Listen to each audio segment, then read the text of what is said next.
libro de Isaías 41:10 nos dice: no temas porque yo estoy contigo, no desmayes porque yo soy tu Dios que te esfuerzo, siempre te ayudaré, siempre te sustentaré con la diestra de mi justicia.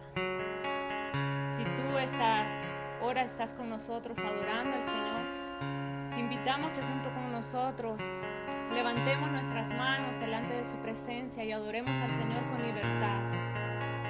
Y recordemos que todas sus promesas son fieles para sus hijos. Quizás en esta hora estés pasando tribulaciones.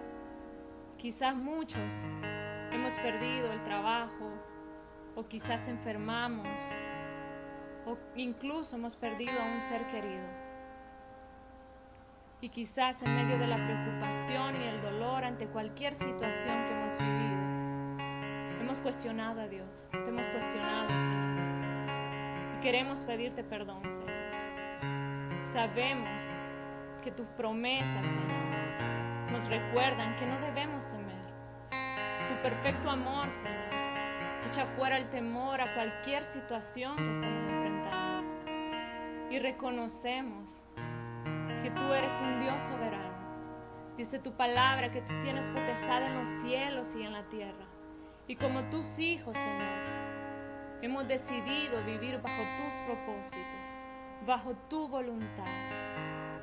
Queremos, oh Dios Santo, decirte en esta hora que nos acercamos delante de ti como ofrenda, Señor, haciéndote saber y reconociendo que en medio de todo tú sigues siendo Dios.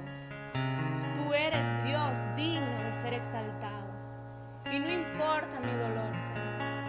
No importa que el problema persista o empeore, Señor. O que la enfermedad, Señor, empeore.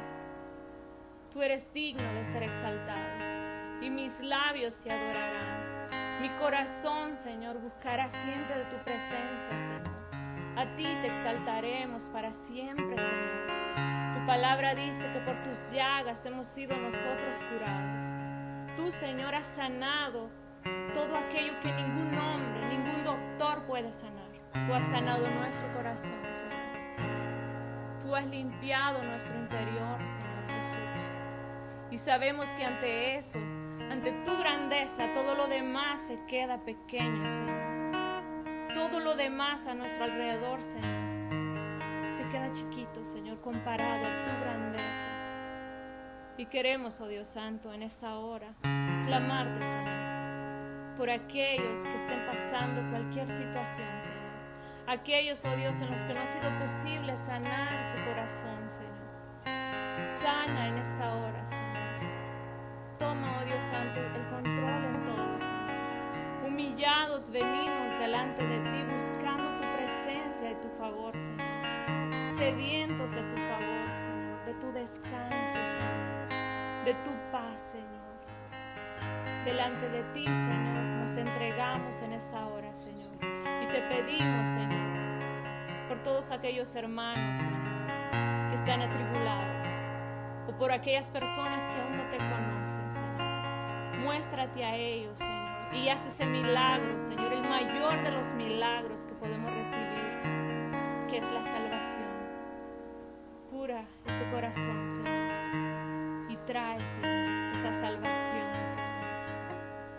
Con nuestro corazón en la mano, Señor, hoy venimos delante de ti a buscar de tu favor, Señor. He venido ante ti con el corazón en mano,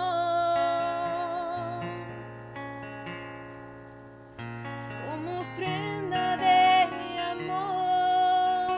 Dígale: solo para ti, solo para ti. Venimos con un corazón sincero,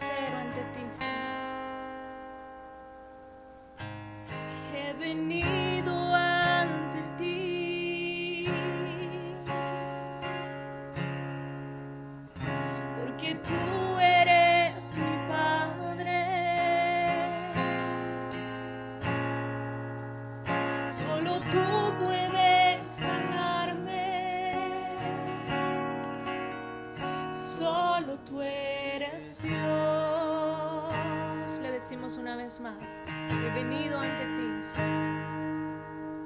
He venido ante ti.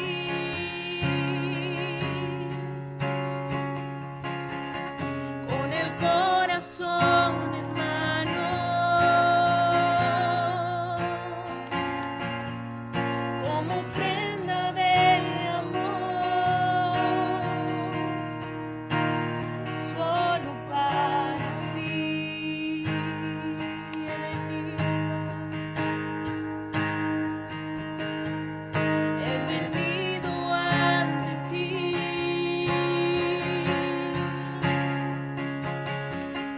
porque tú eres mi Padre. Solo tú puedes sanarme. Solo tú eres Dios. Y le decimos, tú eres más grande. Eres más grande que los problemas. Eres más grande que la enfermedad. Eres más grande que la tormenta. Y eres digno de adoración. He venido ante ti. He venido ante ti con el corazón en manos. Con el corazón en mano, recibe esta ofrenda, Señor, como ofrenda de amor, solo para ti. Hemos venido ante ti. He venido ante ti, porque tú eres mi Padre.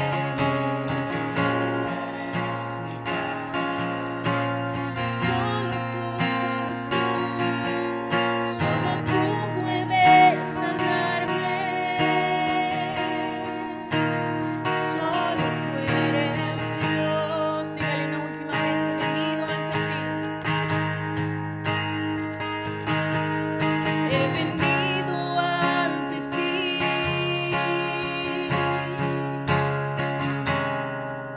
Con el corazón en mano, como ofrenda de amor, solo para ti he venido. He venido ante ti, porque tú eres mi Padre. Solo tú puedes sanarme. Solo tú puedes sanarme. Solo tú eres Dios. Y tú eres más grande, Señor. Eres más grande que los problemas. Eres más grande que la enfermedad. Eres más grande que la tormenta. Y eres digno de adoración. Tú eres más grande que los problemas. Eres más grande que la enfermedad. Eres más grande que la tormenta. Y eres digno de adoración. Tú eres más grande que los problemas.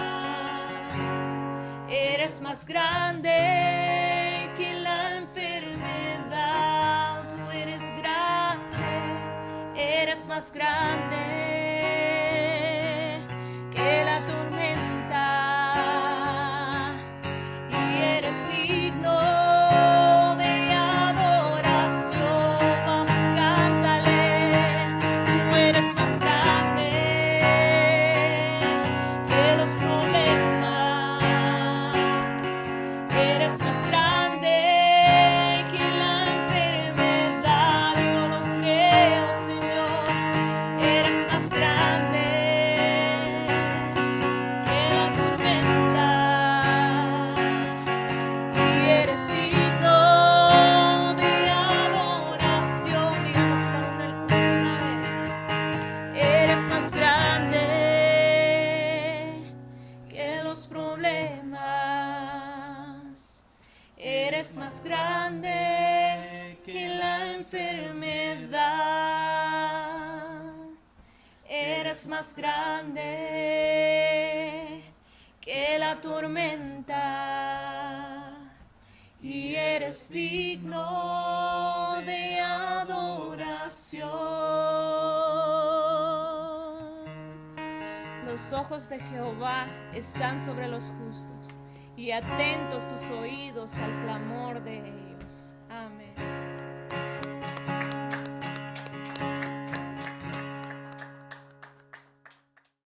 Buenos días, mis hermanos. Buenos días. Dios les bendiga. Gracias una vez más por conectarse con nosotros, con Casa de Oración Nueva York. Estamos aquí una mañana más que el Señor nos permite tener en su presencia, en su palabra. Y damos gloria a nuestro Señor porque todavía tenemos la oportunidad de compartir la palabra. Siempre recuerdo el libro de Primera de Samuel capítulo 3, donde dice que la palabra de Dios escaseaba y no había mucha visión con frecuencia.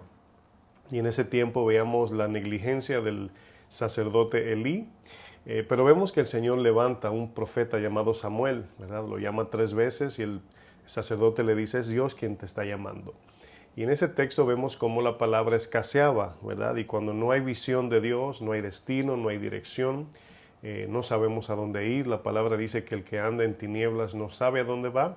Entonces, por esa razón, siempre de una manera gozosa podemos decir que tenemos la palabra del Señor. Bueno, vamos de inmediato a aprovechar el tiempo a compartir la palabra que Dios tiene para nosotros en esta mañana. Vamos a compartir dentro de una serie que hemos estado compartiendo los domingos. Los domingos tenemos una serie llamada Los temores del cristiano. Y dentro de estos temas que hemos podido compartir, hemos visto muchos temas muy buenos, muy edificantes acerca de lo que es el miedo. Hoy vamos a compartir un tema que es algo muy común en estos tiempos. Un predicador muy famoso hace 50 años habló de esto que vamos a hablar en esta mañana y mencionaba acerca de estadísticas y hablaba de esto que vamos a ver, en un momento lo voy a mencionar, y cómo ese mensaje de hace 50 años hoy es tan relevante, es tan importante y tan real. Quiero hablar en esta mañana bajo el tema miedo, ansiedad y preocupación. Miedo, ansiedad y preocupación. Como nunca antes, los medicamentos antidepresivos, las pastillas para la ansiedad, las pastillas para el estrés, todo tipo de medicamento que tiene que ver con calmantes, ¿verdad? Que traiga tranquilidad en momentos de pánico, ha incrementado su venta como nunca, ¿verdad? Como nunca antes visto. Y a medida que nos acercamos al fin, Jesús nos dice que enfrentaremos este tipo de ambiente, este tipo de movimiento en el mundo acerca de noticias de miedo, noticias de terror, noticias que invaden nuestra paz en cierto modo, por así decirlo, y veremos esto más y más y más. En esta mañana voy a compartir, repito una vez más, bajo el tema miedo, ansiedad y preocupación. Quiero que me acompañen, vamos a iniciar esta enseñanza con un texto bíblico. Vamos al libro de los Filipenses, está el libro de los Filipenses en el Nuevo Testamento. Si usted es nuevo en el Señor o nos visita por primera vez, está en la segunda mitad de la Biblia, en el Nuevo Testamento. Y vamos a estar viendo el capítulo 4, Filipenses capítulo 4. Vamos a leer 2 versículos por el momento, 6 y verso 7. Filipenses 4, versículo 6. Fíjense lo que dice el apóstol Pablo a los filipenses en esta carta. Dice así, dice, por nada estéis afanosos. Por nada estéis afanosos. Aquí la palabra afanosos es la misma palabra ansiedad. No estén ansiosos, preocupados. La misma palabra se utiliza como turbados de corazón, llenos de miedo, llenos de incertidumbre. Eso significa la palabra afanosos. Luego dice, si no, sean conocidas vuestras peticiones delante de Dios en toda oración y ruego con acción de gracias. Y la paz, es importante este texto, y la paz de Dios, que sobrepasa todo entendimiento, guardará vuestros corazones y vuestros pensamientos en Cristo Jesús.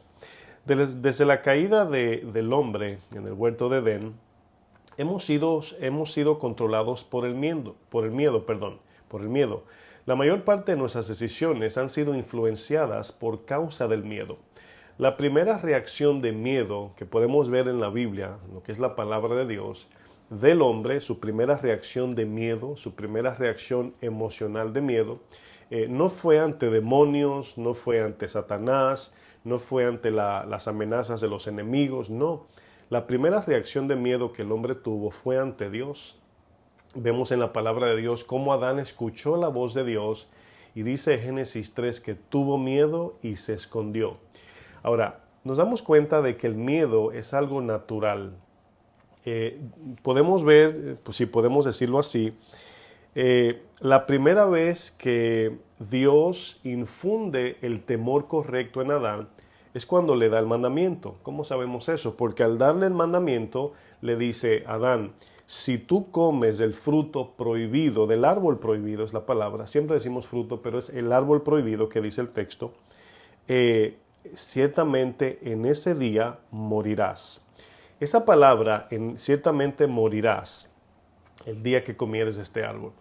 Esa palabra tenía sentido de infundir un temor correcto en Adán, mostrándole qué sucedería o cuáles eran las consecuencias de desobedecer a Dios. Ese es el primer miedo o temor que debió de infundir el corazón de Adán y de Eva en este caso. Pero es un temor correcto, un temor bueno, lo que llamamos el temor positivo. Pero luego que Adán y Eva desobedecen, luego se llenaron del temor negativo.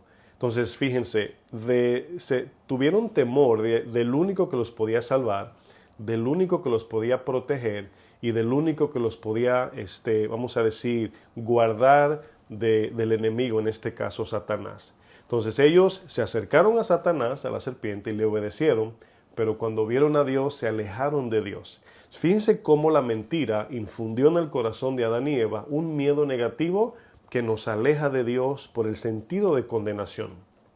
Entonces, desde entonces el miedo ha sido el factor número 1 que nos ha conllevado a vivir bajo ansiedad y preocupación. Hay una lista muy larga, podemos hablar del estrés, de las depresiones, vamos a decir, anhelo de suicidio, ¿verdad? Mentes que piensan en suicidarse. Hay muchos tipos de vamos a decir, efectos, podemos decir, del miedo, pero hoy nos vamos a enfocar en estas dos. Ahora, quiero decir de antemano que la ansiedad y la preocupación lo vamos a ver simultáneamente como algo diferente, pero a la misma vez lo mismo, ¿verdad?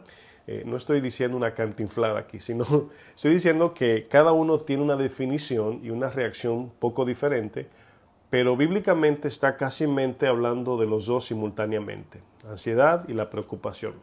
Ya hemos podido ver anteriormente a través de toda la serie cómo el miedo puede controlar nuestras emociones y nuestras decisiones.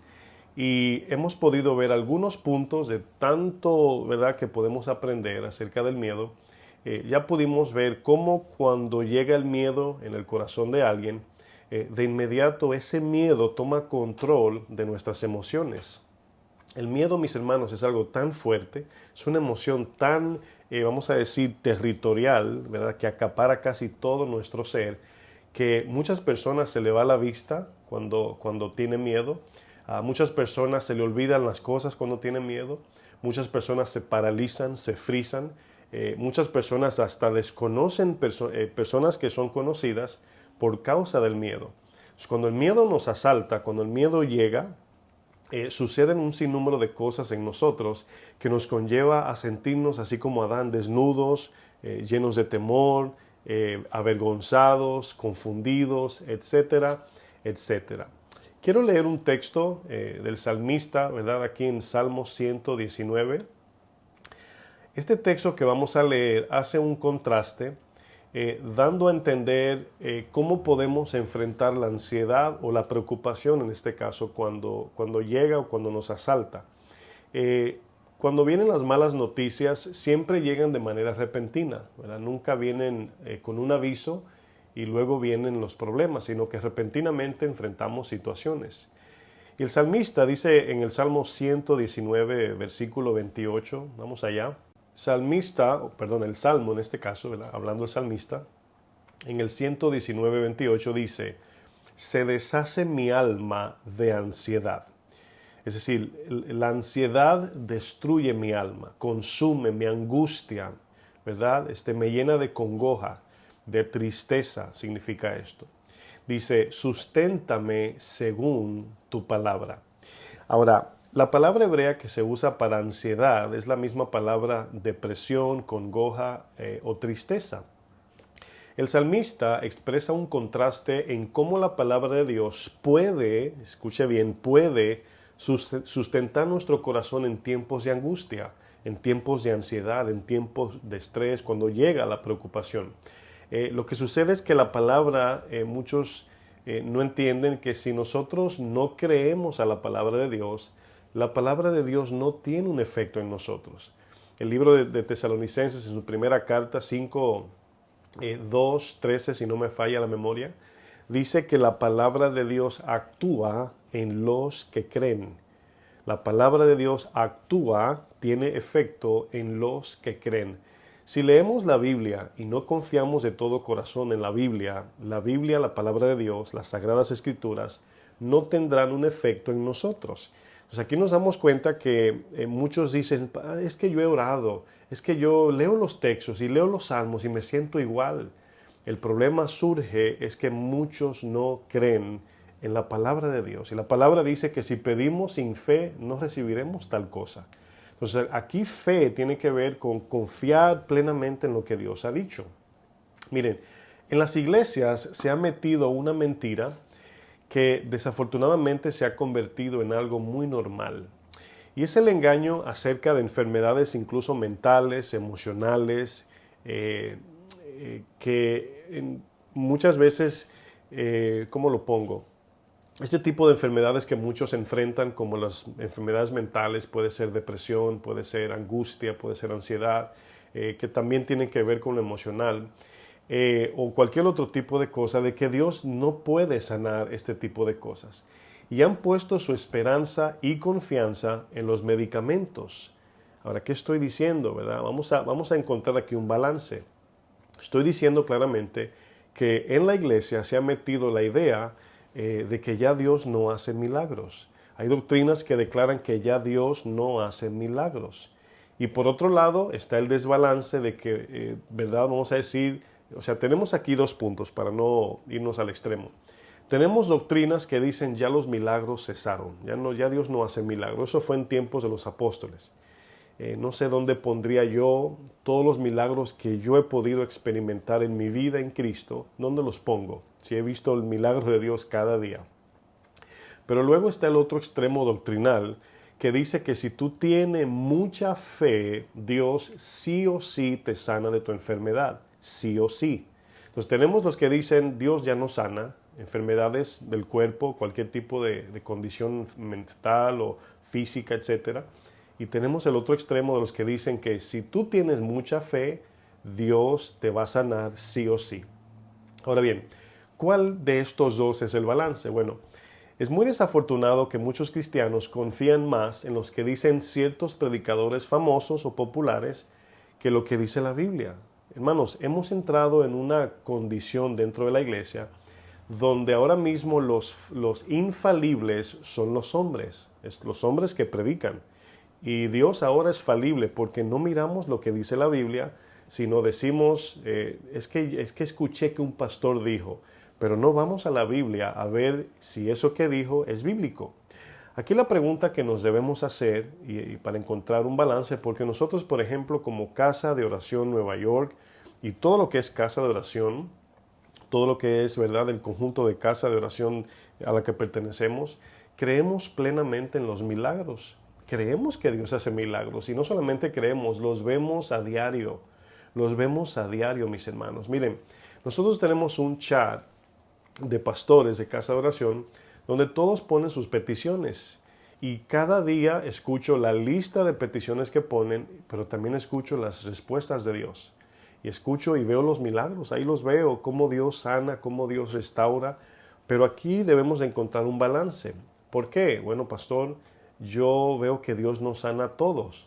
Bueno, aquí viene el balance, 2 preguntas para encontrar un punto medio. Aquí vemos la pregunta número 1, ¿está Dios en contra de los medicamentos? ¿Estoy diciendo yo que debemos de 100% nada más confiar en Dios y no tomar nunca un medicamento? ¿Está Dios en contra de los medicamentos? La respuesta de eso es no. Dios no está en contra de los medicamentos. La segunda pregunta es, ¿sana Dios a todos los enfermos si tienen fe? La respuesta también es no, no a todos Dios sana. Bueno, Dios está en contra, para tener un balance, del exceso del uso y de la confianza excesiva en los medicamentos. Lo voy a repetir, Dios está en contra del exceso del uso, los que usan medicamentos sin control, y los que tienen una confianza por encima de Dios en los medicamentos. Pero Dios no está en contra de medicamentos. Bueno, ¿por qué aquí vemos esto? Porque Dios nos enseña en su palabra este balance. Bueno, acerca de los milagros de sanidad, Dios no sana a todos los enfermos aunque tengan toda la fe del mundo. O sea, no, mis hermanos, miren, recordemos que la fe no es un código que activa el poder de Dios para hacer lo que nosotros queremos. O sea, la fe no es un código que tú lo pones ahí, pones el código secreto y se activa la fe de Dios. Y ese código es la super fe de los creyentes. No. Fe es confiar en Dios, nos sane o no nos sane. O sea, la fe no es en lo que Dios va a hacer, no es en lo que Dios va a hacer, la fe es en Dios, en la persona. Miren, el apóstol Pablo tenía un sufrimiento en la carne que ya, si usted ha leído su Biblia, usted sabe ya de lo que me refiero. No sabemos qué tipo de sufrimiento era, pero sabemos que era un dolor en la carne. Pudo haber sido una enfermedad, pudo haber sido una angustia, pudo haber sido algo que le dolía vamos a decir, su cuerpo físico. Aquí vemos que Dios usa esto, y la Biblia le llama aguijón. Era un dolor constante en su cuerpo físico para mantener a Pablo humilde. Vamos a ver 2 Corintios capítulo 12, versículo 7. 2 Corintios 12, 7. Fíjense lo que dice esta escritura, mis hermanos. Aquí es donde encontramos los balances de Dios, que muchas veces nosotros, por falta de esa prudencia de estudiar la Biblia, nos vamos a los extremos. Fíjense lo que dice aquí, 2 Corintios capítulo 12, verso 7. Versículo 7 dice, para que la grandeza de las revelaciones, dice Pablo, no me exaltase desmedidamente. Es decir, Pablo recibió revelaciones que, aparte de Jesús y algunos apóstoles, ningún otro hombre había visto lo que Pablo vio. Vemos que Juan tuvo revelaciones, vemos que Pedro tuvo ese tipo de revelaciones, le llamamos a eso teofanía, ¿verdad? Son visiones de Dios. Y Pablo recibe estas revelaciones. ¿Y qué sucede cuando un hombre que Dios lo usa comienza a mostrarle cosas? Bueno, lo primero que surge es el orgullo. Comenzamos de manera humana, por el corazón caído, a sentirnos más. Dios me está mostrando, Dios me está revelando, en una visión pude ver, y todo eso, si no tenemos el corazón correcto, comenzamos a flotar, y a lo que me refiero es a enorgullecernos. Miren, Pablo dice, para que yo no me exaltase, me fue dado un aguijón, y dice luego, en la carne. Ahora, fíjense lo que Jesús dice. Vamos al libro de Hechos. Ponga una marca en 2 Corintios 12. Y nada más a esa palabra me fue dado un aguijón en la carne. Vamos a recordar cuando Jesús llamó a Pablo. ¿Qué dijo el Señor en Hechos 9, versículo 15? Vamos allá. Hechos 9, versículo 15. Le dice el Señor a la queja de Ananías. Ananías aquí es el que bautiza a Pablo, lo recibe, le quita las vendas de los ojos. Comienza Ananías a decir, Señor, ese es el que mataba a cristianos. Señor, ¿cómo vas a tener misericordia de un hombre que nos odiaba? Y el Señor le dice, el Señor le dijo, verso 15, estoy en el libro de los Hechos, capítulo 9. Le dice el Señor a Ananías, ve, porque instrumento escogido me es este. ¿Cuántos les gustaría escuchar eso de Dios? Me eres instrumento. Sigo leyendo, dice, para llevar mi nombre en presencia de los gentiles y de reyes y de los hijos de Israel. Dice, porque yo le mostraré, aquí hablando Jesús, cuánto le es necesario padecer por mi nombre. Es posible que este aguijón tenga que ver con el constante sufrimiento por causa del Evangelio que Pablo enfrentaba. No sabemos, estamos viendo el contexto que más se acerca a qué era ese aguijón. Pero ese aguijón, sí podemos saber, era un dolor en la carne. Ahora preguntamos, ¿tenía Pablo fe? Sí. Ahora fíjense, ¿andaba con quién Pablo? ¿Con quién andaba Pablo? Andaba con un doctor. Pablo andaba con Lucas y Lucas era médico. Lucas conocía los medicamentos, ¿verdad? Para a lo mejor sanar o calmar a Pablo. Pero no vemos en ningún modo que Pablo dice, como Dios no me contesta, Lucas me dio una aspirina. Bueno, sigo leyendo. Dice, un mensajero de Satanás que me abofeté, es decir, que me agolpé. Ahora, aquí no debemos irnos al extremo de pensar que era literalmente un demonio dándole golpes a Pablo, porque vemos que Satanás puede infundir enfermedades. La mujer que estaba encorvada dice que por 18 años Satanás la estaba hostigando con esta enfermedad, la tenía bajo el yugo de Satanás. Entonces vemos que hay diferentes maneras como los demonios atacan. Puede ser enfermedades, puede ser ataques a la mente, etc. Dice, para que no me enaltezca en sobremanera. Dice, respecto a lo cual 3 veces he rogado al Señor que lo quite de mí. Ahora les pregunto, ¿no vendrá a nosotros cuando nos encontramos en una condición física, ¿verdad? Sabiendo que somos creyentes y servimos fielmente a Dios y tenemos fe, ¿no viene cierta preocupación y ansiedad cuando Dios no se lleva eso que me molesta tanto? Viene, ¿verdad? Viene ese temor, viene esa ansiedad, viene esa preocupación. Pero van a ver lo que dice la palabra. Pablo oró 3 veces y Pablo era un hombre de fe, no tenemos ninguna duda. Que lo quite de mí, dice el verso 9. Y me ha dicho el Señor, me ha dicho, dice Pablo, bástate mi gracia. ¿Qué significa bástate mi gracia?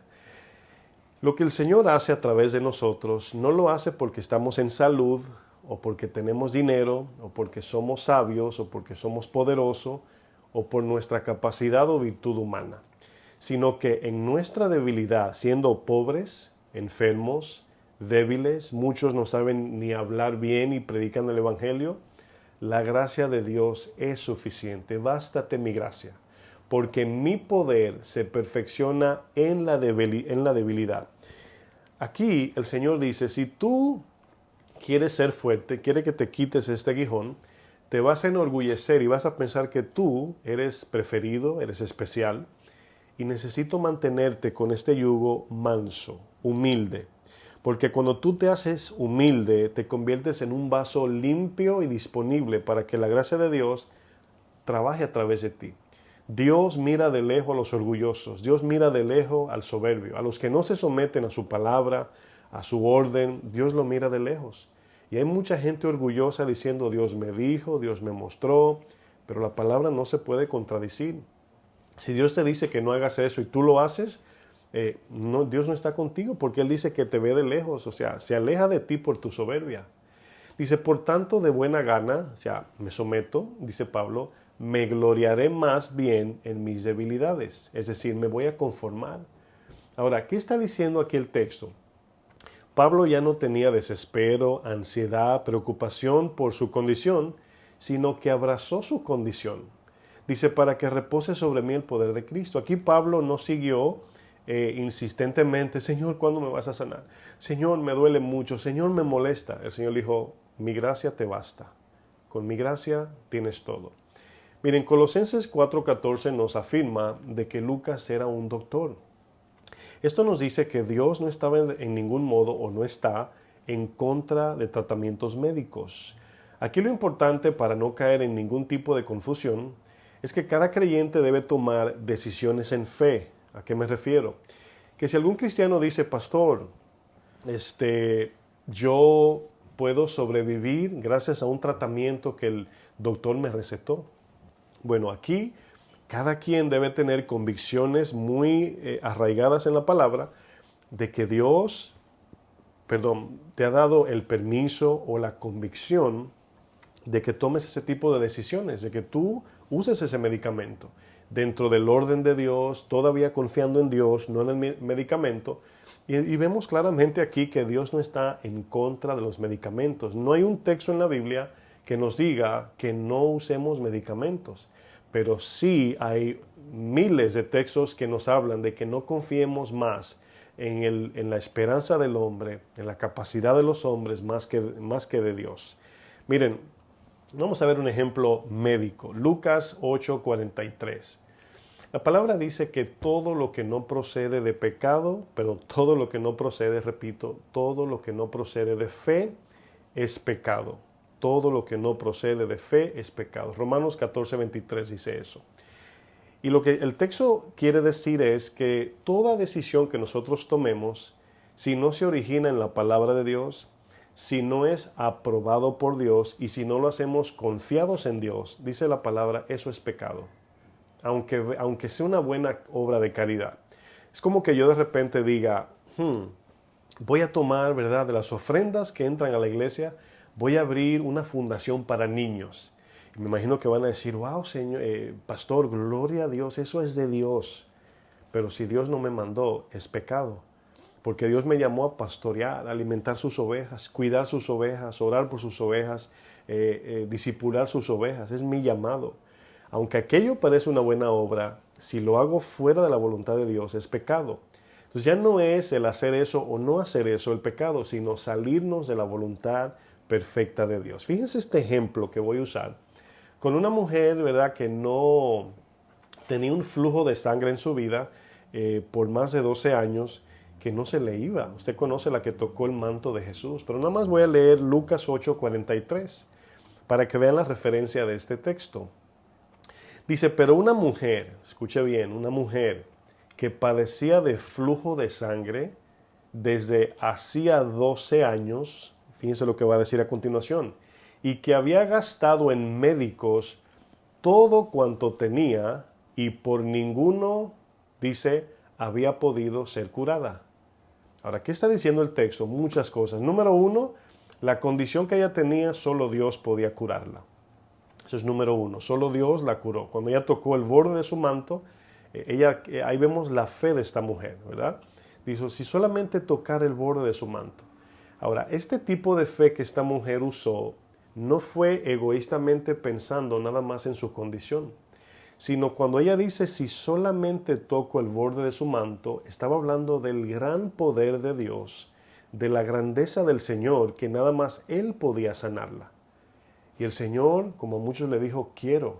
Por eso el Señor le preguntaba a algunos, ¿quieres ser sano? ¿Verdad?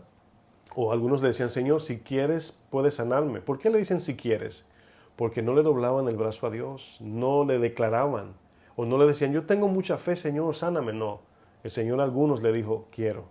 Pero no sanó a todos, lo vemos en la Biblia, no todos fueron curados. Bueno, por eso la palabra usa, muchos fueron curados, ¿verdad?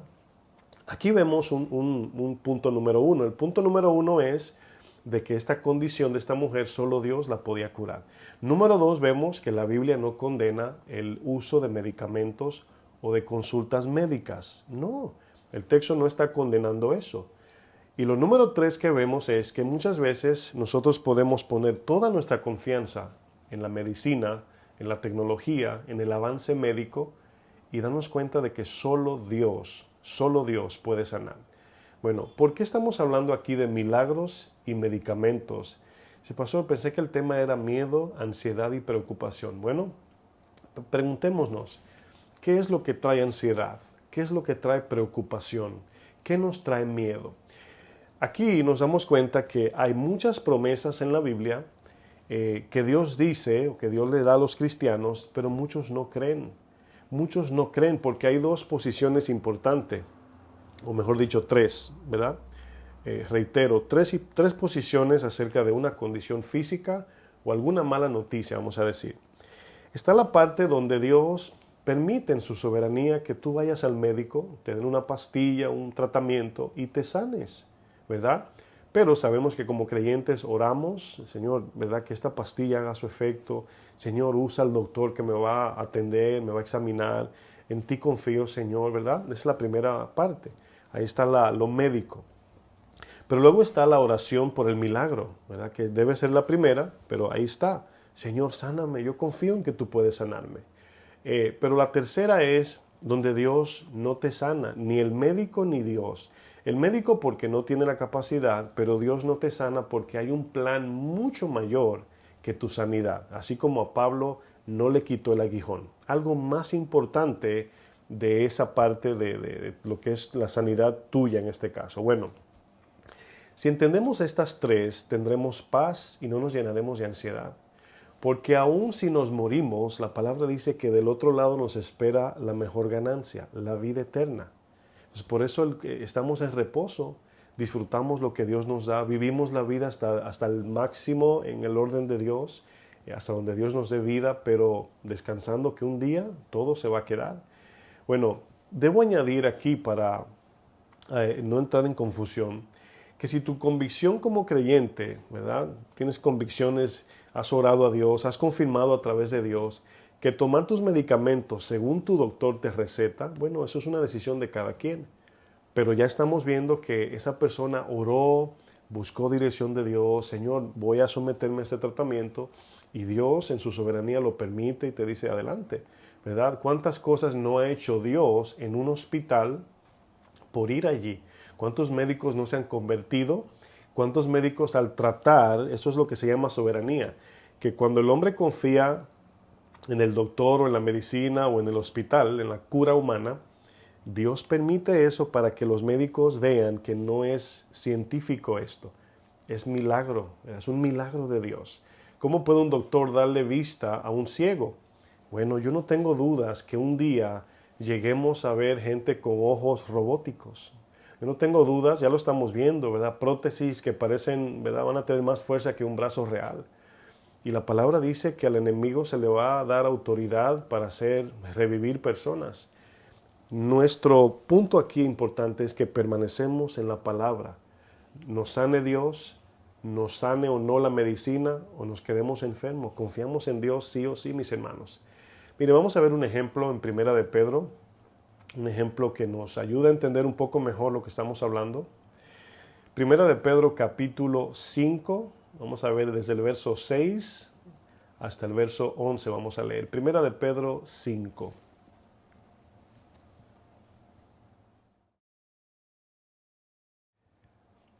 El apóstol Pedro era un hombre ansioso, preocupado, lleno de temores.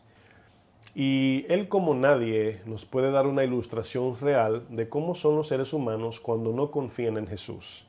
El apóstol Pedro vemos todas sus, ¿verdad? Pudimos ver anteriormente cómo era un hombre arrebatado, un hombre que tomaba decisiones fuera de control, impulsivo. Pero luego de ser renovado, transformado por el Espíritu Santo y su palabra, vemos lo que dice aquí. Dice 1 de Pedro 5, 6, humillaos, como dice Santiago, someteos a Dios, someteos, o sea, llevando el corazón a los pies del Señor y que Él nos gobierne, que Él nos guíe, que nuestra confianza esté en Dios. Dice, humillaos pues bajo la poderosa mano de Dios. Dice, para que Él os exalte cuando fuere tiempo. Es un texto que se parece mucho al de Santiago, ¿verdad? Someteos a Dios, resistid al diablo y Dios, dice, y Él os exaltará, dice al final de ese contexto. Dice, cuando fuere tiempo seremos exaltados. Aquí exaltar habla de levantar el alma. poner nuestra alma en el lugar que ella quiere, en el sentido de necesidad. El alma siempre tiene deseo de ser exaltada. Y nada más Dios puede hacer eso, nadie más. Dice el verso 7, echando toda vuestra ansiedad sobre Él. Ahora, el texto no dice que evitemos la ansiedad cuando llega. No, va a llegar. Nos vamos a sentir ansiosos. La palabra nos enseña qué hacer cuando llega la ansiedad. Dice, porque Él tiene cuidado de vosotros. Llevad todo tipo de ansiedad. ¿Qué hacemos o qué hacen los cristianos cuando están ansiosos? ¿O qué deben hacer? Sería la pregunta. Bueno, no todos van en oración. No todos van a su palabra. No todos van buscando este reposo espiritual que nada más Dios nos puede dar. No todos echamos esa ansiedad sobre Dios para que Él guarde nuestros corazones. Dice el verso 8, sed sobrios, mantengan sus sentidos conectados a la palabra. Fíjense, la ansiedad hace que andemos ebrios, ¿verdad? Andemos embriagados espiritualmente. La ansiedad hace que uno diga, ay Señor, ¿qué hago? ¿Dónde voy? No sé lo que voy a hacer, y el desespero te saca del orden de Dios. Pero dice, echen sus ansiedades, preocupaciones, sus estrés sobre Dios. Dice, y sean sobrios, y tienen que velar. Dice, porque vuestro adversario, el diablo, como león rugiente anda buscando a quien devorar. ¿Cómo te quiere devorar Satanás? Bueno, se aprovecha de tu ansiedad para infundirte más miedo, más temor, y te estreses al punto tal que te olvides de Dios, de sus promesas, y no confíes en Él. Dice el verso 9, al cual resistir firmes en la fe. ¿Qué es fe aquí? Confiar, depender de Dios, confiar en Dios. Sabiendo, este texto que vamos a leer es importante, sabiendo que los mismos padecimientos se van cumpliendo en vuestros hermanos en todo el mundo. Padecimientos, todos los cristianos van a padecer. ¿En qué ayuda este texto? Cuando una persona está sufriendo y se siente sola, el sufrimiento se incrementa, ¿verdad? Se hace más difícil, más pesada la carga. Pero al saber que estamos en el mismo grupo de los hermanos y están sufriendo, no es que nos alegramos de que ellos sufran, sino sabemos, encontramos confort de que ellos también están pasando por lo que yo estoy pasando. Y ellos están orando por mí y yo por ellos. Dice el verso 10, mas el Dios de toda gracia, que nos llamó a su gloria eterna en Jesucristo, después que hayáis padecido un poco de tiempo, es decir, luego de soportar la aflicción, luego de tener paciencia cuando llega la prueba, dice, Él mismo os perfeccione, afirme, fortalezca y establezca. Y termina diciendo, a Él sea la gloria y el imperio por los siglos de los siglos. Amén. El príncipe de este siglo, mis hermanos, el príncipe de este mundo, Satanás, controla a las personas con dos armas letales que muchos no se dan cuenta. Satanás tiene, de sus tantas estrategias, tiene dos cosas que son las más generales, son las que él más usa. La número uno es que él hace que el creyente, que el no creyente, que todo ser humano ponga su esperanza en las cosas terrenales. ¿Qué quiere decir esto? Bueno, la filosofía del mundo dice que la paz y la seguridad se encuentran en esta tierra, ¿verdad? Nos quita Satanás la mirada de la promesa futura y eterna. Esta filosofía es creída por el mundo, obviamente, que no tiene a Cristo, y viven afanados por alcanzar cosas. Todo el enfoque de este tipo de personas está nada más en amontonar cosas. Esa es la filosofía que este mundo profesa. Es lo que Satanás pone en la mente de los seres humanos que no conocen a Jesús. Entonces, cuando ellos se ven alcanzando posesiones, piensan que ya alcanzaron, vamos a decir, la plenitud de la vida al tener cosas. Y todos sabemos, y yo creo que es muy obvio, aunque algunos lo saben pero no reaccionan, de que nada en sí, en la tierra, da paz, ni seguridad, ni llena el vacío del alma. Un ejemplo lo vemos en Lucas, versículo 16, el rico insensato, el rico necio. Usted conoce la historia, pero voy a leer esta versión, Nueva Biblia Viva, para que usted vea cómo lo dice, porque tiene una buena conexión. Aquí Jesús utiliza un ejemplo acerca de esta parábola. Dice, entonces Jesús, estoy en Lucas, verso 16, Jesús les contó esta parábola. Dice, un hombre rico tenía un terreno que le había producido muy buena cosecha, así lo dice esta versión. Dice, y se puso a pensar, comenzó a maquinar, a calcular, a planificar su plan de retiro, ¿verdad? Dice, ¿qué haré? Dice, no tengo dónde guardar mi cosecha. Después de pensarlo, dijo, ya sé lo que haré. Derribaré mis graneros y construiré unos más grandes. Dice, donde pueda guardar toda mi cosecha y mis bienes. Fíjense. Amplió su depósito para poner todo lo que adquirió. Entonces diré, ahora aquí es donde viene la filosofía del mundo. Este hombre va a decir algo que en sí no tiene una congruencia, ¿verdad? Lo que él va a decir no conecta. ¿Por qué no conecta? Porque él va a decir algo a continuación de que Jesús, obviamente en Mateo 6 lo contradice. Jesús dice, ¿no es la vida más que el vestido y el cuerpo más que la comida? ¿Qué está diciendo? ¿Qué es más importante? Y luego dice Jesús en Mateo 6, ¿por qué os afanáis? ¿Por qué se preocupan? No se preocupen por lo que Dios les va a suplir, mas primeramente busquen el reino de Dios y su justicia, y todo eso por lo cual ustedes se preocupan, que el mundo se preocupa por eso, Dios lo va a añadir. Entonces aquí vemos que nuestro estilo de vida debe ser más bien ocupados y preocupados, si es que nos debemos de preocupar por las cosas de arriba. Romanos 8 dice, ocupaos en las cosas del Espíritu para que tengan vida y paz. Aquí en el verso 19, este rico necio dice algo, tiene un modo de pensamientos que es contrario a Dios. Dice, alma mía, dice, ya tienes muchas cosas buenas guardadas por muchos años o para muchos años. Dice, descansa, come, bebe y disfruta de la vida. Ahora, es cierto que las posesiones materiales traen un cierto gozo, una cierta paz. Como Jesús decía, yo les doy mi paz, no como la da el mundo. Significa que hay una paz en el mundo. Las cosas materiales, el cual Dios tampoco condena, están limitadas a nosotros disfrutarla y usarla para un uso particular. Pero al usarlas, nosotros no llenamos nuestra alma con eso. Nuestra alma la llena Dios. Las cosas materiales se pueden usar para vivir, disfrutarlas, pasarla bien, compartirla con los hermanos, ¿verdad? Con el prójimo. Pero hay quienes ven esto como si fuera ya su vida eterna en sí. Dice el verso 20, pero Dios le dijo, necio. Y el signo de admiración habla que le dice, necio. Dice, esta misma noche perderás la vida, el alma. Dice, ¿y quién disfrutará todo lo que has guardado? Y termina diciendo, así le sucede al que acumula riquezas para sí mismo, pero no es rico para con Dios. Ahora, ¿cuál es el problema aquí? ¿Que acumuló riquezas? No. El problema de este texto, de este rico, es que acumuló tanta riqueza y se enfocó tanto en eso que se olvidó de Dios. Porque el texto termina, así es el que acumula riquezas para sí, pero no es rico para con Dios. Hay ricos cristianos que tienen buen entendimiento, trabajan, sus empresas son prósperas y Dios los bendice en ese sentido y tienen éxito, pero no descuidan a Dios, se humillan a Dios y tienen que venderlo todo, como le pidió Jesús al joven rico, lo hacen.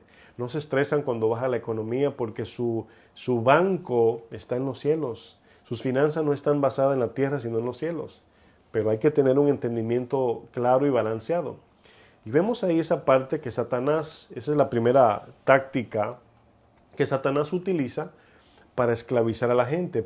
Hace que la gente mire las cosas de la tierra como lo más importante, como lo único y como lo que en verdad nuestra vida necesita. ¿Qué es lo segundo que Satanás hace?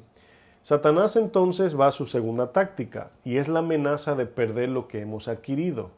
Ahora, hemos estudiado bastantes veces para no confundir. Algunos me dicen, pastor, pero usted habla del materialismo, pero usted se pone esto, ¿verdad? Digo yo, wow, no entienden, ¿verdad? Algunos no entienden, pero bueno, estamos hablando de que lo material no es pecado, tener cosas no es pecado, sino amar esas cosas por encima de Dios, darle más tiempo, más esfuerzo, más valor a eso que a Dios, dejar a Dios por ir detrás del dinero. Eso es lo que confrontamos, el materialismo, no lo material. Miren, Satanás aquí es donde entra en su segunda táctica. Una vez te hace adicto a lo que él quiere, una vez nos aferramos a las cosas materiales, Satanás ahora usa la amenaza como un medio para esclavizarnos por el miedo, y eso es lo que produce ansiedad y preocupación. Aquí aprendemos que el problema no es tener o no cosas materiales, sino el valor que le damos a las cosas materiales. Las cosas materiales no traen paz ni seguridad, ya lo pudimos ver. Solo podemos disfrutarlas en el orden correcto de Dios. Ahora, la pregunta que debería surgir más bien es, pastor, ¿cómo yo sé si estoy siendo esclavizado o dominado por lo material? No es porque compraste, ¿verdad?, el iPhone 13. No es porque tienes un carro del año. Eso no es no es así como medimos si estamos siendo esclavizados por lo material. Una muestra muy clara es si somos como Lot y no como la mujer de Lot. Miren, a Lot en el libro de Pedro, segunda de Pedro, se le llama como un hombre justo, y Lot tenía mucho dinero. Lot era un hombre con muchas posesiones, pero al salir corriendo de Sodoma no miró atrás. Pero su mujer reflejó que amaba más sus pertenencias que al mismo Dios. Jesús nos deja un consejo en Lucas 17:32, ya lo hemos visto, lo hemos leído varias veces. Acuérdense de la mujer de Lot. Ahora, Jesús en ningún modo ni en la Biblia dice que los ricos se van al infierno, sino el que pone su confianza, los que confían en las riquezas. Al tener la confianza puesta en las riquezas y baja la economía o somos amenazados de perder nuestras pertenencias y confiamos en eso, nos llenamos de ansiedad, de preocupación, de miedo y no confiamos en Dios. Ese es el problema. La ansiedad y la preocupación se va a ir detrás de tu amor. A lo que tú amas, eso te produce ansiedad y amor. Si tú amas a Dios, estarás preocupado por perder la palabra, por perder tu relación con Dios, etcétera. Pero si amas el dinero y las cosas de este mundo, las noticias, la economía, el mundo va a controlar tu estado de ánimo. Miren, el miedo, la ansiedad y las preocupaciones son por temor a perder pertenencias terrenales. No es posible que si un cristiano, ¿verdad?, genuino, que sabe que su esperanza no está aquí, lee que la palabra dice que el morir es ganancia, no es posible que viva controlado por la ansiedad y las preocupaciones de lo que el mundo dice que va a ocurrir. Lo que está supuesto a ser buena noticia, el mundo lo ve como mala noticia. Jesús dice, cuando veáis que todo esto acontezca, erguíos, porque vuestra redención está cerca. Pero muchos ven las noticias con un fin de llenarse de temor. Bueno, ¿de qué hablan las noticias si pudiéramos preguntarnos? Miren, existe un dicho famoso que surgió en el 1989, publicado por la New York Magazine, comentaba en la noticia que las noticias atraen al público cuando son más violentas. Ellos tienen un dicho en inglés que se llama "If it bleeds, it leads". Así dice en inglés, "If it bleeds, it leads", que significa si sangra, conduce. ¿Qué significa esto, pastor? Significa que mientras más violencia, mientras más malas noticias se puedan mostrar en la televisión o en donde sea, atraerá más gente a ver noticias. A la gente le gusta malas noticias. Es como algo atractivo en el corazón caído y pecaminoso. Las películas de tiros y de matanzas son más populares que una película de familias, de cómo las cosas bien hechas tienen un final feliz y todo eso, ¿no?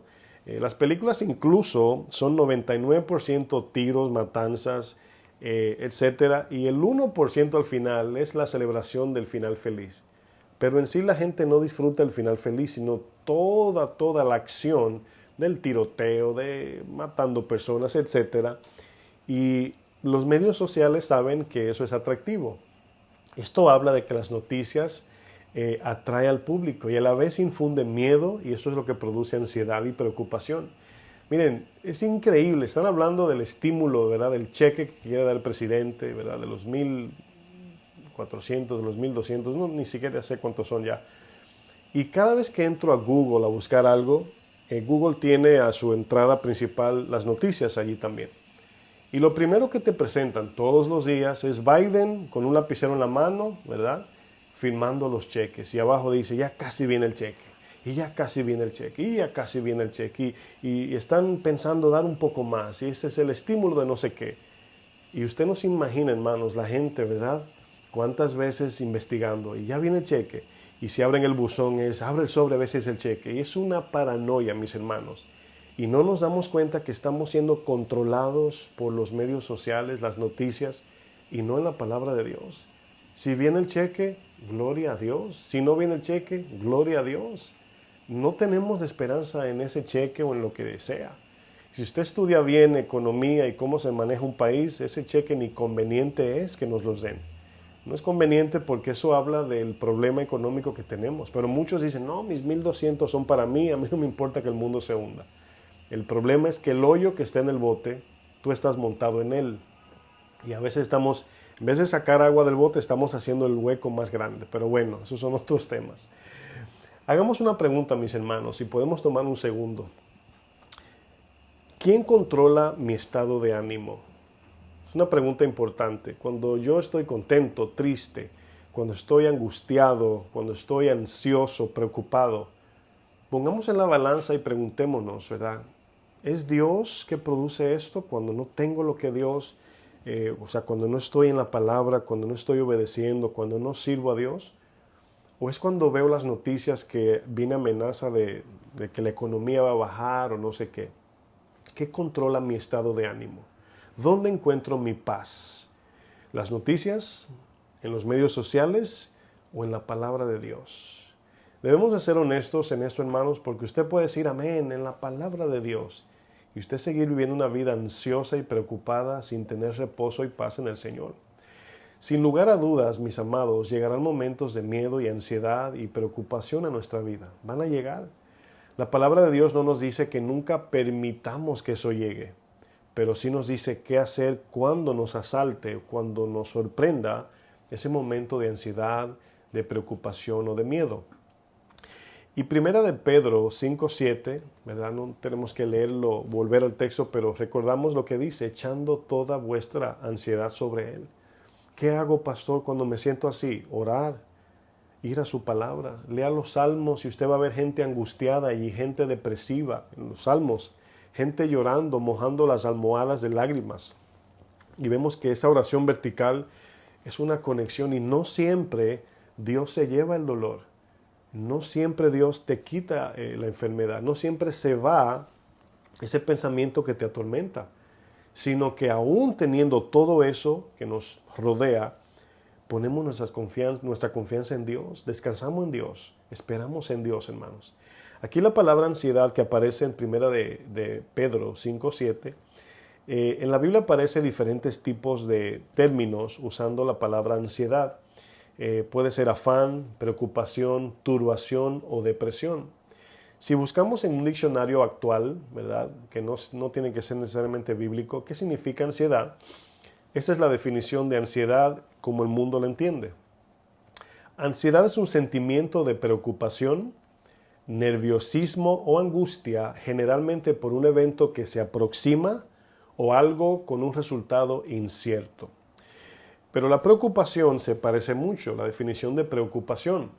Preocupación es el estado angustioso y ansioso por algo incierto o inseguro del cual no tenemos control. Ahora, los dos se parecen mucho, ¿verdad?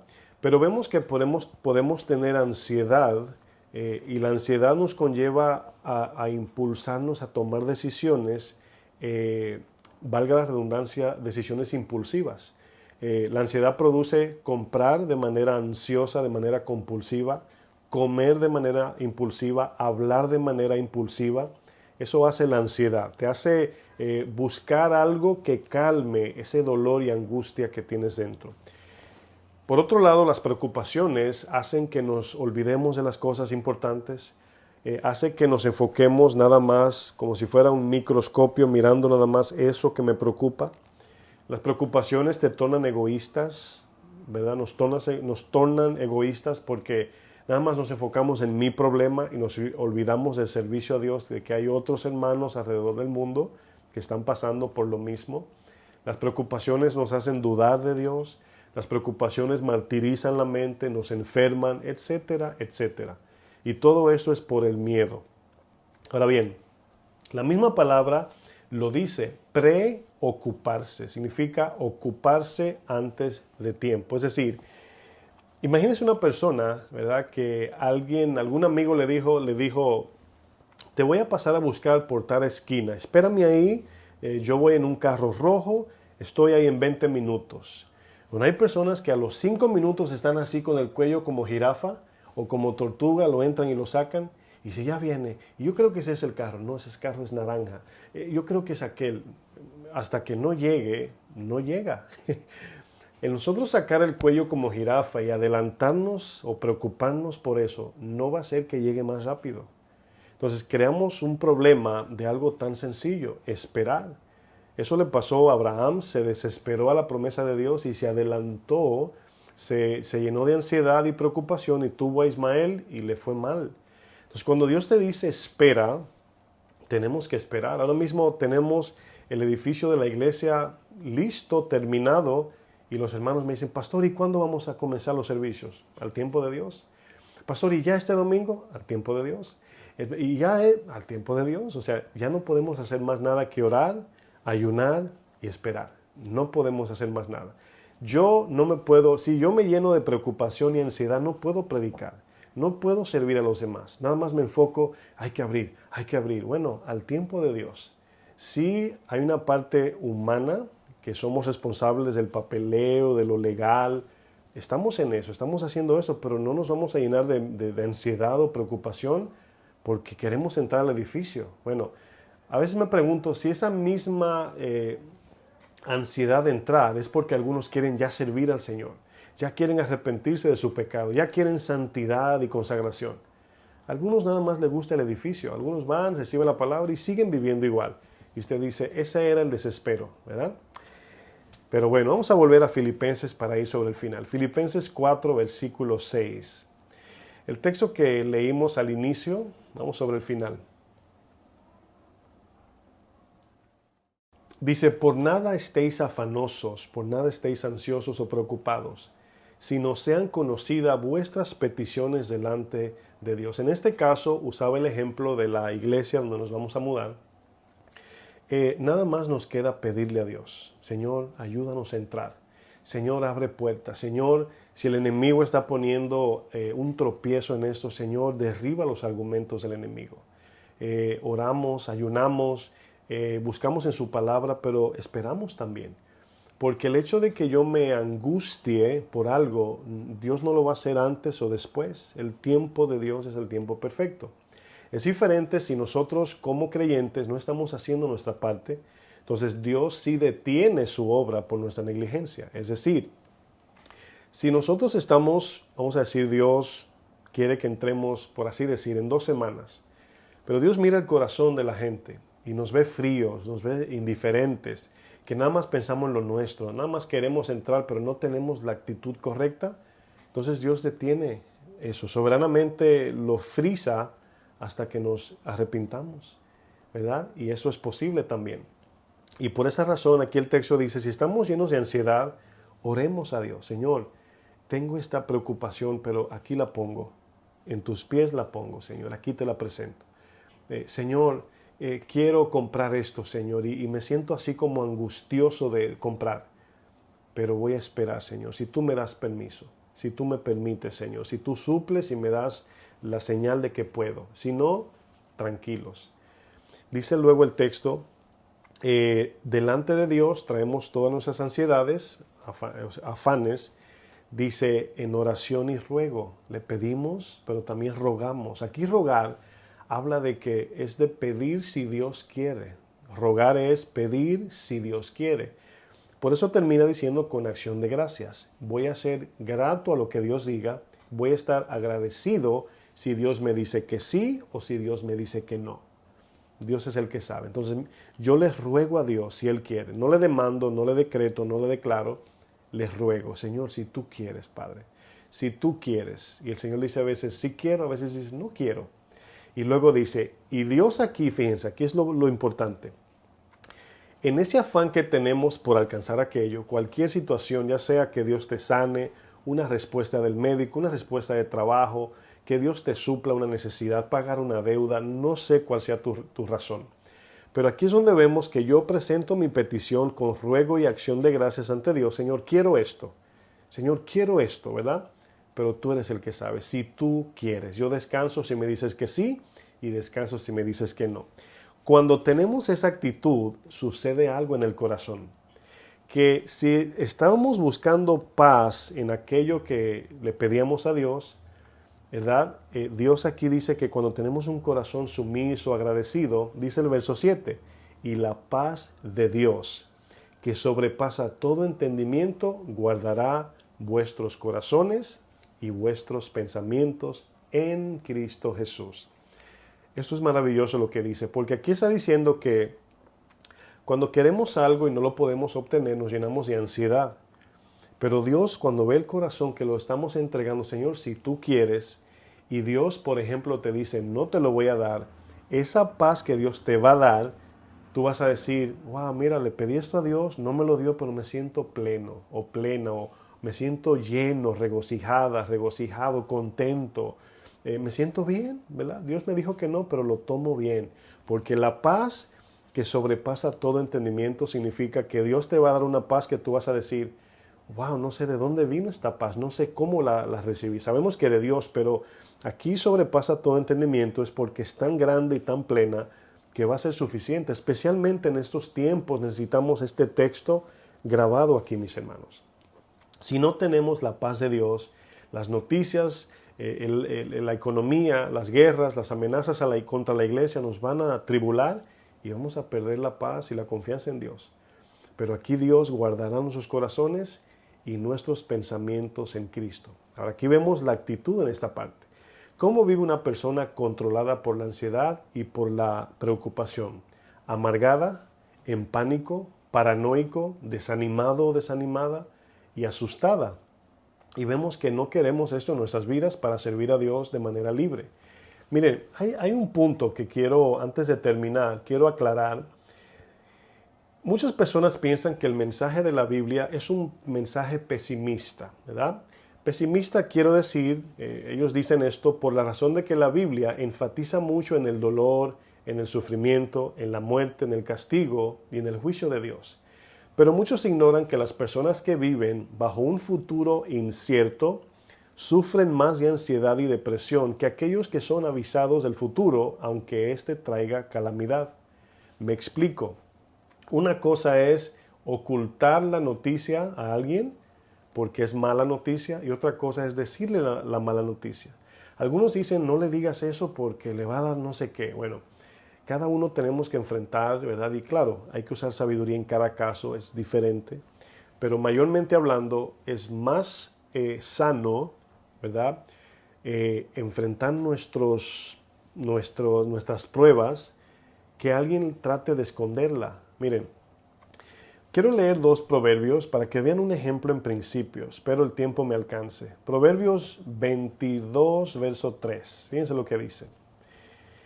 Este proverbio dice algo importante.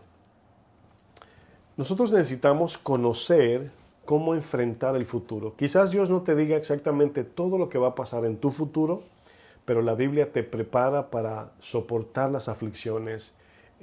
Confía en el Señor, hay que velar, hay que orar, hay que resistir la prueba confiados en Cristo.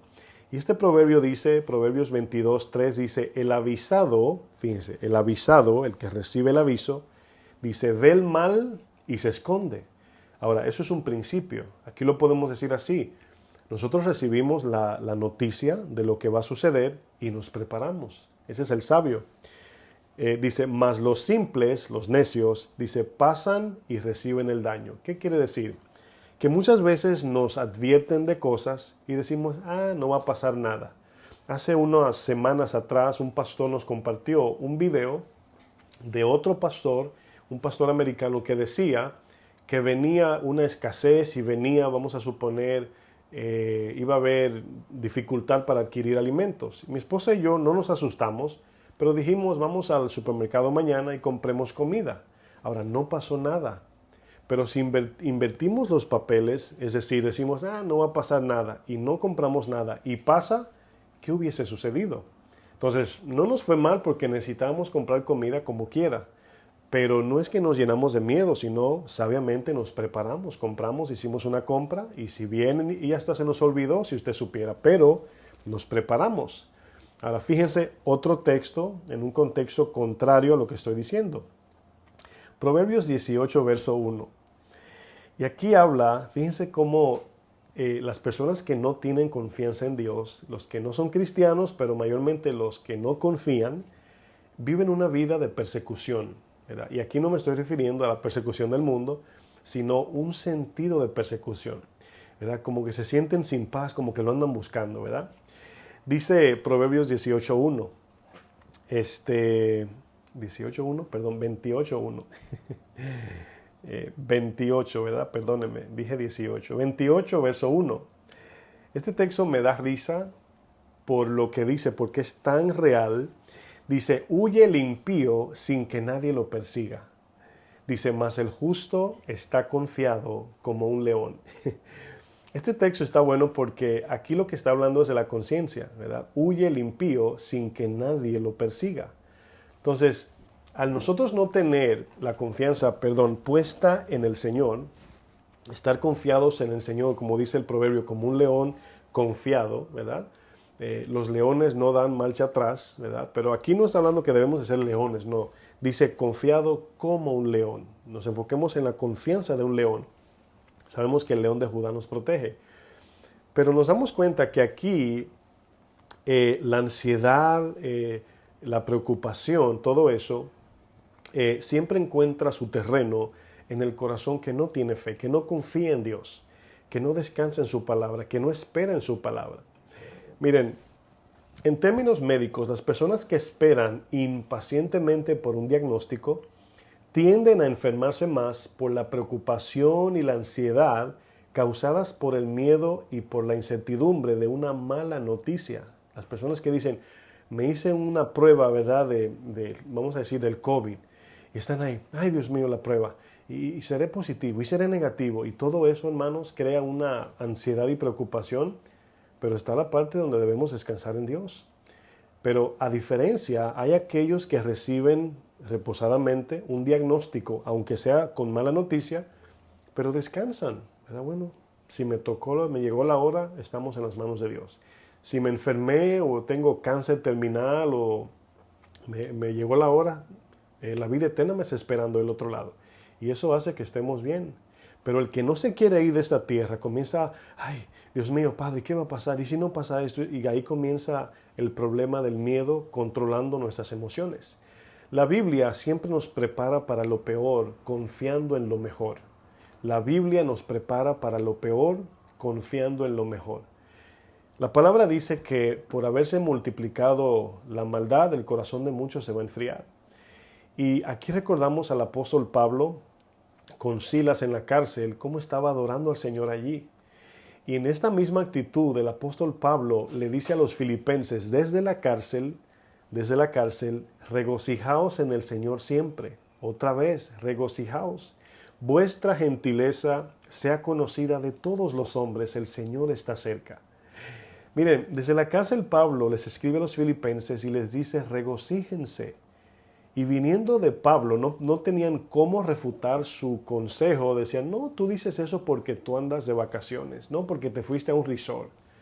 No, mis hermanos, Pablo estaba encarcelado. Y no en una cárcel como las de hoy, que tienen hasta quizás aire acondicionado. No, mis hermanos. Aquí vemos cómo en Hechos 16, Pablo y Silas, estando presos después de ser azotados y golpeados, muestran una actitud de acción de gracias y adoración mientras estaban allí encarcelados. Ahora, ¿cómo vencemos nosotros la ansiedad y la preocupación que el miedo produce en nosotros? Bueno, ya leímos, ¿verdad? Filipenses 6, que nosotros debemos llevar nuestro afán, ansiedad y preocupación en oración. Pero aquí hay 3 principios en aplicación que quiero compartir para cerrar esta enseñanza. Y son 3 principios que quizás usted se lo puede memorizar. Pedir, esperar y meditar. Pedir, esperar y meditar. Filipenses 4:8 dice, por lo demás, hermanos, todo lo que es verdadero, todo lo que es honesto, todo lo que es justo, todo lo que es puro, todo lo que es amable, todo lo que es de buen nombre, si hay virtud alguna, si algo digno de alabanza, en esto pensar. Aquí está hablando el texto que debemos de ocupar nuestra mente con todas las cosas que tienen que ver con el plan redentor en Cristo, con la persona de Cristo y con las promesas que recibiremos en los cielos. Meditar, soñar despierto, como dicen algunos, estar con la mente ocupada. Cuando me preocupo por esto, le pido a Dios en oración, ¿verdad? Con una actitud de gratitud, espero con paciencia y confianza y medito, ocupo mi mente de las grandezas de Dios, de lo bueno que es Dios, de lo grande que es Dios, de lo sabio que es Dios, de las promesas de Dios, y todo eso va a guardar nuestros corazones. Por eso el texto dice anteriormente, dice, y el Señor guardará vuestros corazones y vuestros pensamientos en Cristo. Es el contexto del verso 8. En Cristo, nuestra mente conectada a la palabra y nuestro corazón obedeciendo su palabra, encontramos reposo cuando nos asalta la ansiedad, la preocupación y el miedo. Mis amados, el Señor es bueno. El Señor nos ha dado las herramientas necesarias para vencer cuando vienen las pruebas. Acuérdense que los frutos del Espíritu fueron dados para ser manifestados en tiempos de dolor, en tiempos de sufrimiento. No puede uno manifestar el verdadero amor de Dios si alguien primero no te odia. No podemos dar la otra mejilla si no tenemos el amor de Dios. No podemos ir la milla extra si no tenemos el amor de Dios.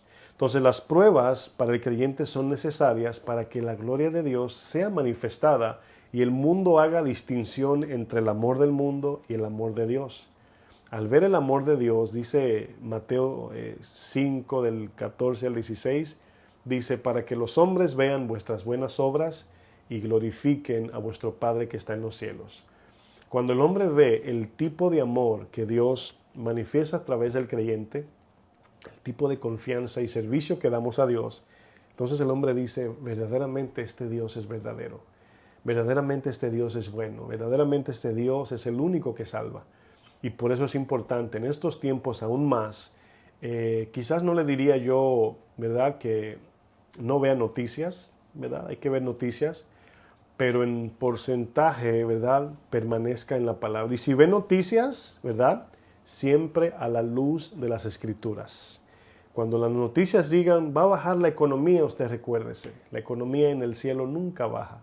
Cuando las noticias dicen, van a perseguir a los cristianos, la palabra dice, tendremos morada segura en el cielo. Cuando la palabra dice que vamos a sufrir, la palabra dice que este sufrimiento pasajero no se compara con la gloria venidera que ha de manifestarse en los hijos de Dios.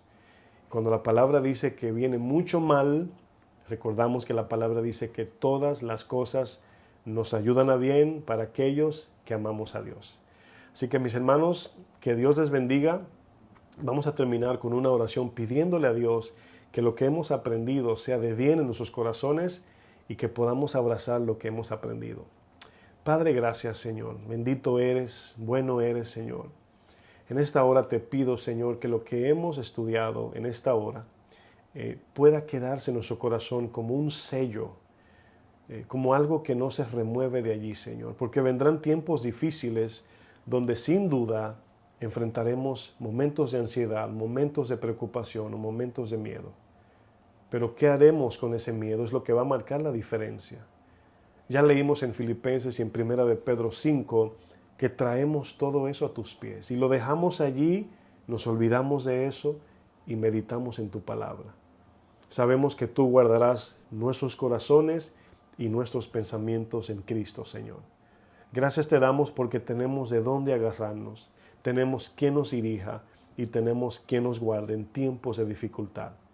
Yo te pido, Señor, que si por alguna razón hay alguien que me está mirando, Señor, y no conoce de Jesús, no te conoce, Padre, yo pido, Señor, en esta hora por esta persona que nos está viendo, que este sea el momento preciso de dar este paso de fe, entregar su vida a ti, Señor, para que puedas recibir la salvación, tu palabra y el acompañamiento de tu Espíritu Santo, el cual trae capacidad espiritual para enfrentar lo que viene, pero también nos guía a toda verdad y nos salva en aquel día.